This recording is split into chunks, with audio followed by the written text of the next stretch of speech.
Bonjour et bienvenue sur ma chaîne YouTube. Dans cette vidéo, on va voir comment faire pour créer en tout cas un code QR, mais cette fois-ci avec un logo à l'intérieur du code QR. Parce que si vous vous rappelez bien, on avait déjà fait une vidéo sur comment créer un code QR simple. Mais cette fois-ci, on va un peu le personnaliser avec peut-être le logo présent d'une entreprise ou bien votre logo personnel. À titre d'exemple, je vais vous exécuter ce programme. Par exemple, il va vous demander vos informations. Et là, par exemple, je dis merci, c'est juste un exemple.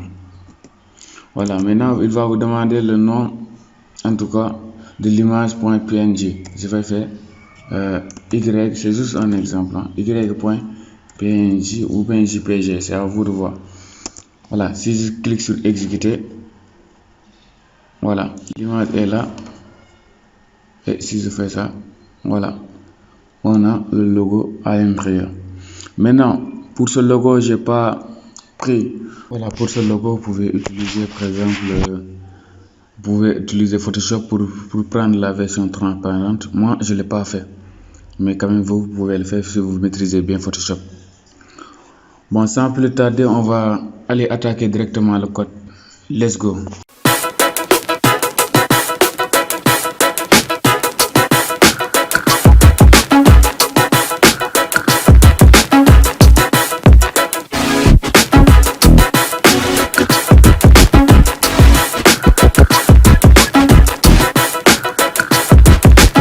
Voilà, on est là. On a juste besoin d'un petit logo qui est là, de taille. Je vais vérifier la taille. De taille. Voilà. Bon, la taille, cette dimension, c'est bon. 118, 106. Voilà. Maintenant, une fois ça préparé, mais aussi transparent, c'est important.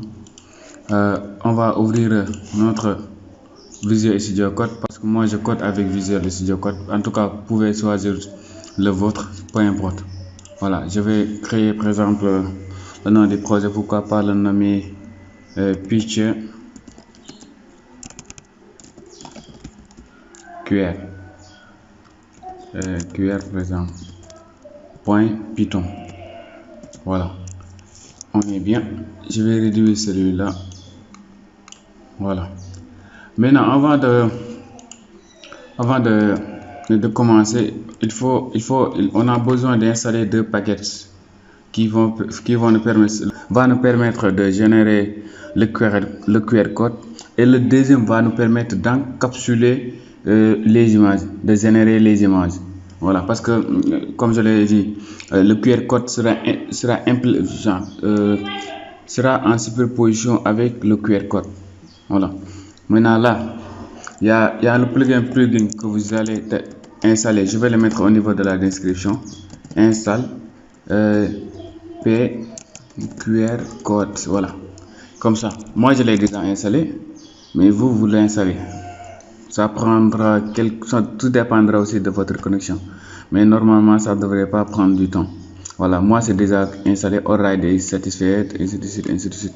Ça, c'est le premier produit qu'on doit installer. Maintenant, si on l'installe, on peut importer le plugin. J'espère que c'est clair. Attends, je vais zoomer un peu. Voilà. Import. Bon, je crois que ça fait pas l'affaire. Bon, je vais changer de design. Vite fait. Référence, thème, couleur. Je vais changer la couleur. Bon, je vais laisser ça en blanc présent. Voilà, je crois que c'est plus clair comme ça. QR code, voilà, on vient juste d'installer ça, c'est pourquoi il nous a directement suggéré ça. Voilà, maintenant là c'est le premier outil, c'est ça qui va nous permettre de générer les QR codes. Maintenant on va installer un autre plugin qui s'appelle Pillow. Installe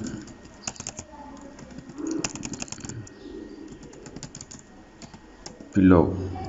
Voilà, si vous validez, il va installer. Voilà, c'est déjà installé. Là on est bien. Maintenant lui aussi.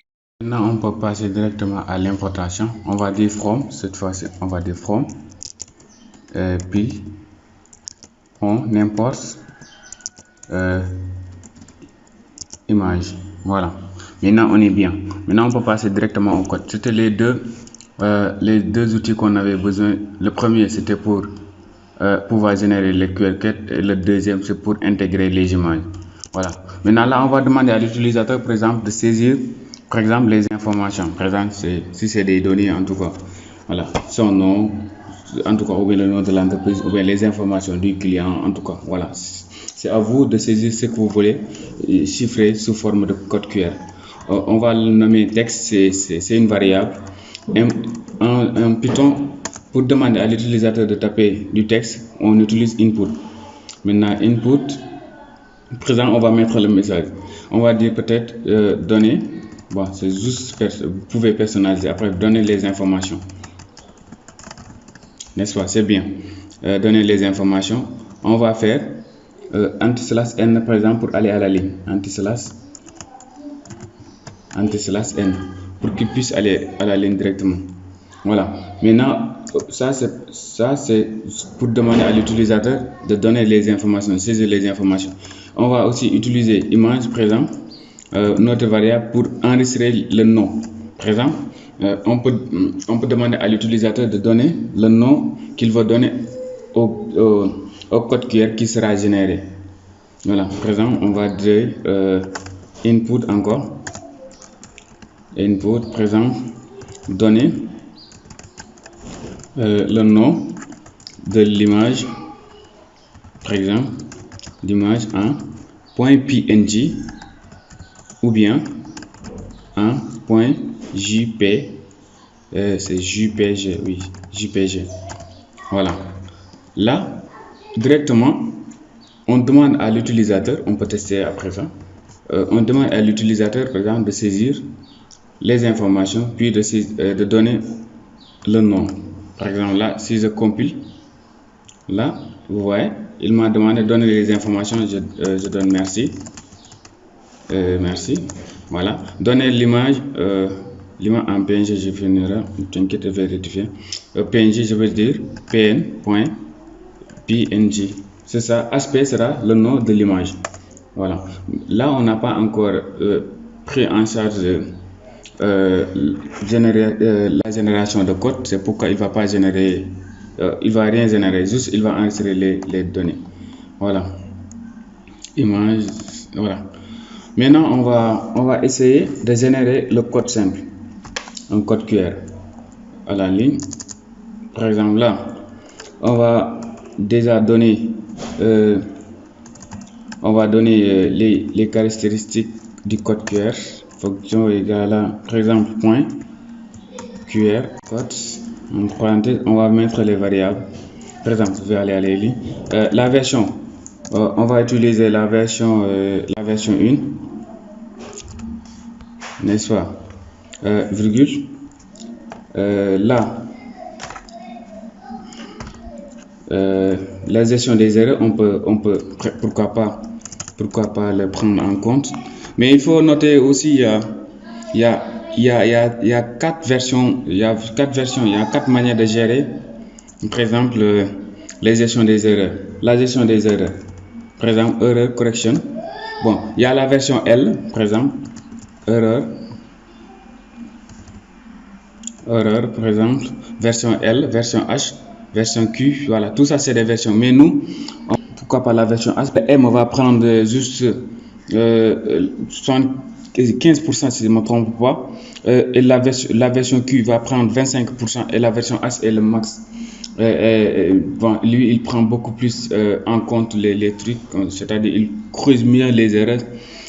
En tout cas, c'est pourquoi on va le sélectionner, on va prendre la version H pour corriger le maximum d'erreurs en fait, parce que n'oubliez pas, là on parle d'informatique, il y a toujours des erreurs en fait. Voilà, c'est pourquoi il faut donner la possibilité à la machine de pouvoir corriger directement les erreurs. Voilà. Maintenant, là, ça c'est fait.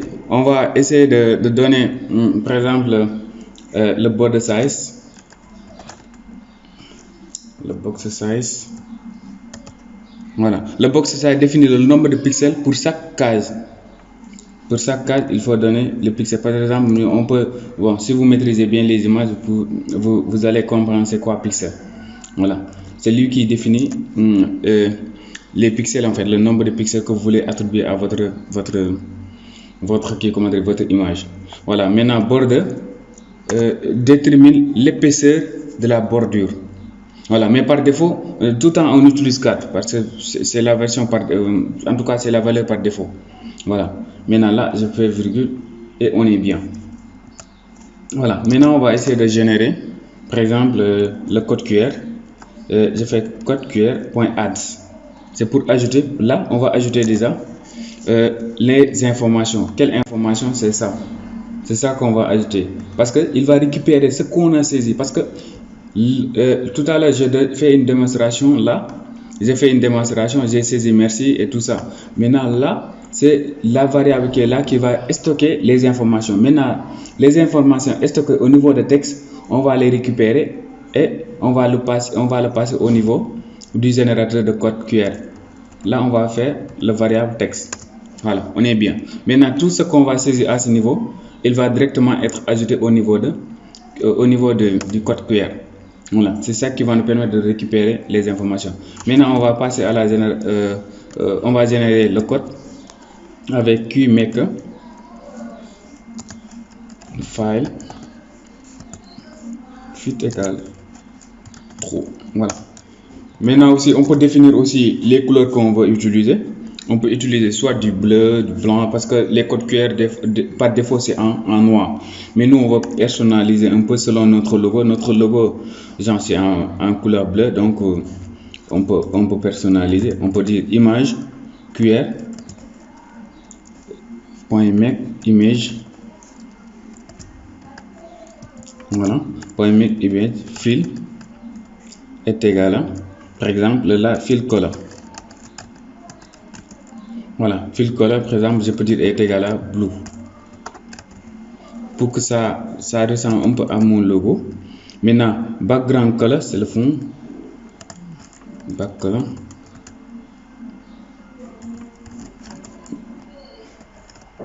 color est égal à, par exemple, white, fond blanc. Voilà. Maintenant, fond blanc, on peut le convertir en RGB si on veut. Bon, je vais le convertir.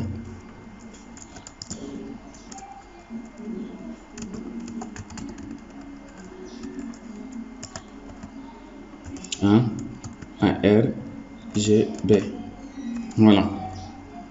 On est bien. Bon, on va tester ce dernier. Après, on va faire save. On va le sauvegarder. Pour tester juste ça. Image. Point. C'est celui-là en fait. C'est celui-là que vous allez sauvegarder. Save. Par exemple, entre parenthèses, on save quoi? On récupère le nom ici. Le nom qu'on a donné à notre image. Voilà, c'était quoi? Voilà, c'est celui-là. Maintenant, quand j'exécute,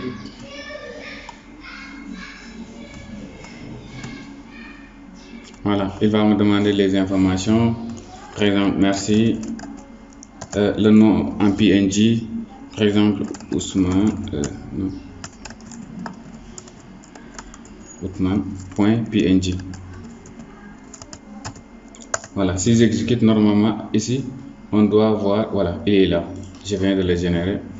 Ouais, on a un code, mais pour le moment, on n'a pas encore intégré l'image. Voilà, on va passer deuxième étape, c'est-à-dire l'intégration de l'image au niveau du code. Voilà, on va aller à la ligne. Je décale encore. Voilà. Maintenant là, on va essayer d'insérer. Là, on va le nommer logo, par exemple logo display. Superposition quoi. Je vais dire par exemple est égal à image point open. Voilà, on va ouvrir l'image. Comment elle s'appelle? C'est logo.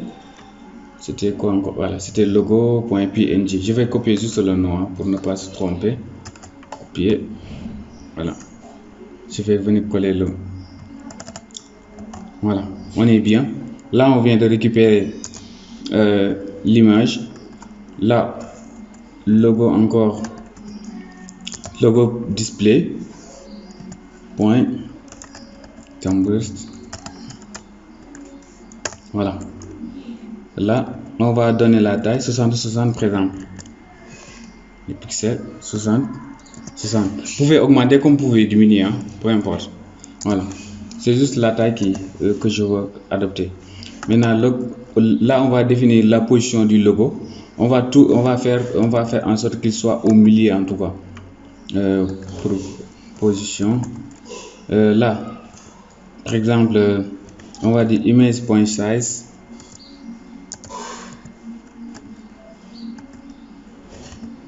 Voilà, point size, par exemple 0.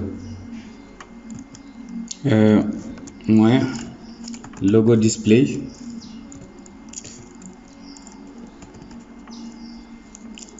Logo display point size.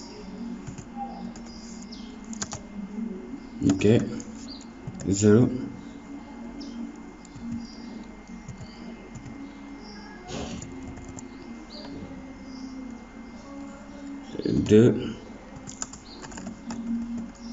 Maintenant la image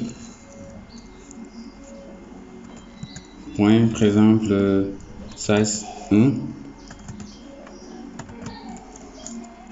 D'accord, voilà. Logo display encore point size 1. Voilà, voilà, on est bien.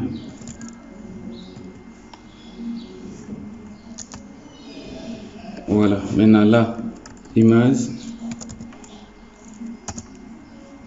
point paste.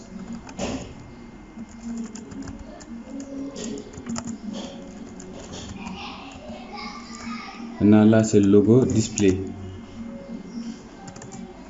logo position. Voilà, on est bien. Maintenant on va tester le programme.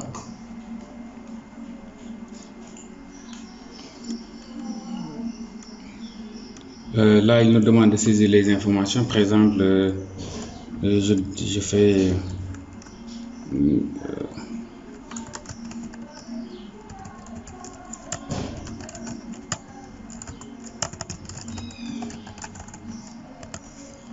maintenant le nom youtube.jpg. Voilà, on est bon. Je fais enregistrer et là c'est la deuxième qui est là.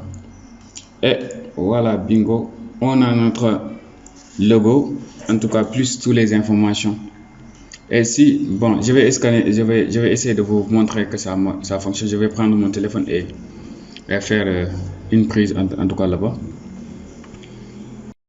Voilà, maintenant on va tester. Est-ce que, par exemple, l'information qu'on a écrite ici, abonnez-vous, c'est la même chose si on scanne le QR code. Bon, je vais utiliser mon téléphone. Il y a l'option QR code qui est là. Attendez, voilà. Il y a l'option QR code que je peux retrouver juste en bas ici. Je le prends, je scanne le code QR et là, bingo, abonnez-vous, il est là. Et c'est identique à ce qu'on a à ce niveau. Donc, on peut dire que le programme marche vraiment bien. Merci, c'est la fin de la vidéo. Si la vidéo vous a plu, n'hésitez pas à liker, à s'abonner, à le partager. Merci.